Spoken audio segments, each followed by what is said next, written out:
এই কুকুরটি 10 দিন ধরে কিছুই খায়নি। আজ ভাগ্যক্রমে টোগো একটি মৃত তিমি খুঁজে পেল। সে ঠিক যখন খেতে যাচ্ছিল তখনই তিমির পেট থেকে একটি সিল বেরিয়ে এলো।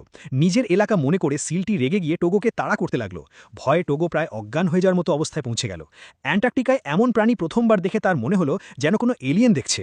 কিন্তু নিজেকে সামনে নেওয়ার পর টোগো হার মানল না। যদি সে দ্রুত কিছু না খায় তাহলে সে মারা যাবে। তাই সে আবার সাহস জোগাড় করে সিলটির কাছে খাবার চাইল। কিন্তু সিলের কোনো ইচ্ছাই ছিল না খাবার ভাগ করে দেওয়ার। ক্ষুধায় বাধ্য হয়ে টোগো হঠাৎ আক্রমণ করে বসল। সে মাংসের একটি বড় টুকরো কামড়ে নিয়ে দৌড়ে পালালো। এতে সিলটি আরও ক্ষিপ্ত হয়ে পানিতে ঝাঁপটি তার পিছু নিতে লাগলো। হঠাৎ সেখানে কুকুরের একটি দল এসে পড়ল এবং তিমির মাংস ছিঁড়ে খেতে শুরু করল। আসলে এটা ছিল একটি বিভ্রান্ত করার পরিকল্পনা। সিলটি বুঝে গেল তাকে বোকা বানানো হয়েছে এবং সে আবার ফিরে এলো। কুকুরগুলো যখন খেতে ব্যস্ত তখন সিলটি চুপি চুপি পেছন থেকে এসে মায়ার পেছনের পায়ে দাঁত বসিয়ে দিল। বাকি কুকুরগুলো ভয় এদিক ওদিক পালিয়ে গেল, কিন্তু টোগো ভয় পেল না। সে সিলটির পিঠে লাফিয়ে উঠল এবং সমস্ত শক্তি দিয়ে পাল্টা আক্রমণ করল। এটা দেখে বাকি কুকুরগুলোরও হুঁশ ফিরল এবং তারাও লড়াইয়ে ঝাঁপিয়ে পড়ল। সবাই মিলে সিলটিকে দাঁত দিয়ে কামড়াতে শুরু করল। একের পর এক আক্রমণে সিলটি পাগল প্রায় হয়ে গেল এবং শেষ পর্যন্ত পানিতে ঝাঁপ দিয়ে পালিয়ে গেল।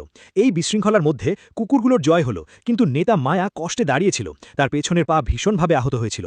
নিজের সঙ্গীদের আরও কষ্ট না দিতে মায়া ব্যথা সহ্য করে দাঁড়িয়ে রইল। সে খুঁড়িয়ে খুঁড়িয়ে তিমির কাছে গেল। তখন বাকি কুকুরগুলো একে একে তার পাশে এসে দাঁড়ালো এবং ক্ষুধার্ত পেটে মাংস খেতে শুরু করলো। গত 6 মাসে এটাই ছিল তাদের সবচেয়ে বড় খাবার। যখন তারা নিজেদের আশ্রয়ের দিকে ফিরে যাওয়ার প্রস্তুতি নিচ্ছিল তখন মায়া আর নিজেকে সামলাতে পারল না এবং ব্যথায় মাটিতে লুটিয়ে পড়ল। তার সঙ্গী তার পাশেই বসে রইল। বরফ আর ঝড়ের মাঝেও তাকে একা ছেড়ে যায়নি। সেই দিনের পর টোগো দায়িত্ব নিজের হাতে তুলে নিল। কিন্তু যখনই সে খাবার পেত সবার আগে মায়ার সামনে রাখত এবং নিজে পেছনে দাঁড়িয়ে অপেক্ষা করত যে সে খাবার ভাগ করবে। কিন্তু মায়া খাবারটি আবার ঠেলে ফিরিয়ে দিত। দলের সম্মান তাকে বোঝা হয়ে থাকতে দিচ্ছিল না। মায়া চাইতো সে কম কষ্টে সবার সঙ্গে থাকুক। এটা দেখে দলের অন্য সদস্যরাও একই কাজ করতে শুরু করল।